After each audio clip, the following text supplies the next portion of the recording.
معزز خواتین و حضرات، السلام علیکم ورحمۃ اللہ وبرکاتہ۔ امید کرتا ہوں کہ تمام احباب خیر و عافیت سے ہوں گے۔ آج کا موضوع بہت ہی زیادہ اہم ہے، بیٹیوں کی عظمت۔ امام الانبیاء حضرت محمد مصطفیٰ صلی اللہ علیہ وسلم کی زندگی سے ہمیں پتہ چلتا ہے کہ آپ علیہ الصلاۃ والسلام اپنی بیٹیوں کو بہت ہی زیادہ اہمیت دیتے تھے، اور خاص کر کے سیدہ فاطمہ الزہرا رضی اللہ تعالیٰ عنہا سے بہت زیادہ محبت کرتے تھے۔ آپ صلی اللہ علیہ وسلم جب بھی کبھی سفر کا ارادہ کرتے تو سب سے آخر میں اپنی بیٹی سیدہ فاطمہ الزہرا رضی اللہ تعالیٰ عنہ کو مل کر وہاں سے سفر پر جاتے، اور جب سفر سے واپس آتے تو سب سے پہلے حضرت سیدہ فاطمہ الزہرا رضی اللہ تعالیٰ عنہ کے گھر میں تشریف لاتے اور سب سے پہلے حضرت سیدہ فاطمہ کو ملتے۔ ایک مرتبہ حضرت موسیٰ علیہ الصلاۃ والسلام نے اللہ پاک سے کلام کرتے ہوئے پوچھا کہ یا اللہ، اگر آپ کسی شخص پر راضی ہوتے ہیں تو اسے کیا عطا فرماتے ہیں؟ تو اللہ رب العزت نے فرمایا کہ میں جب کسی اپنے بندے پر راضی ہوتا ہوں تو میں اسے ایک بیٹی عطا کرتا ہوں۔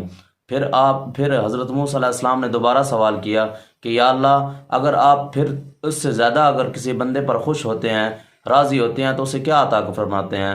تو اللہ پاک نے پھر فرمایا کہ میں دوبارہ اسے ایک بیٹی عطا کرتا ہوں۔ موسیٰ علیہ السلام نے پھر تیسری مرتبہ سوال کیا کہ یا اللہ، اگر آپ کسی بندے پر بہت زیادہ خوش ہوتے ہیں تو پھر آپ اسے کیا عطا فرماتے ہیں؟ تو اللہ پاک نے ارشاد فرمایا کہ میں جب کسی شخص سے خوش ہوتا ہوں تو میں اسے تیسری بھی بیٹی عطا فرماتا ہوں۔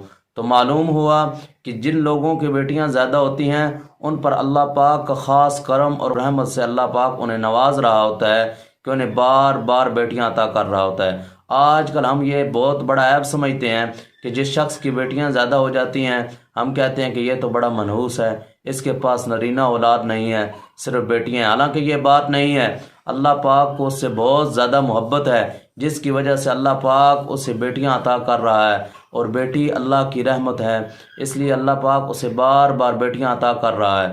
اس لیے کہ ہمیں چاہیے کہ اپنی بیٹیوں کے ساتھ بہت ہی اچھا سلوک کریں، ان کے ساتھ اچھے اخلاق سے پیش آئیں۔ بعض دفعہ ایسے ہوتا ہے کہ سارا دن بیٹیاں کام کرتی رہتی ہیں، کام کر کر کے تنگ ہار جاتی ہیں، اور شام کے وقت جب وہ بیچاری تھکی ہاری ہوتی ہیں تو آپ لوگ انہیں کہتے ہیں کہ تم نے کیا ہی کیا ہے۔ یہ بات بیٹیوں کے اوپر بہت ناگوار گزرتی ہے کہ سارا دن وہ بیچاریاں کام کر کر کی ہاری ہوئی ہوتی ہیں، اور آپ آخر میں انہیں کہتے ہیں کہ تم نے یہ کیا کیا ہے۔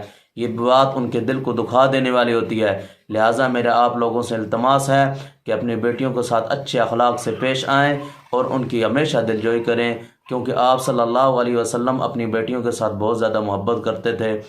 اللہ پاک مجھے اور آپ کو اپنی بہنوں اور بیٹیوں کے ساتھ اچھے اخلاق کے ساتھ پیش آنے کی توفیق نصیب فرمائے۔ وآخر دعوانا الحمدللہ رب العالمین۔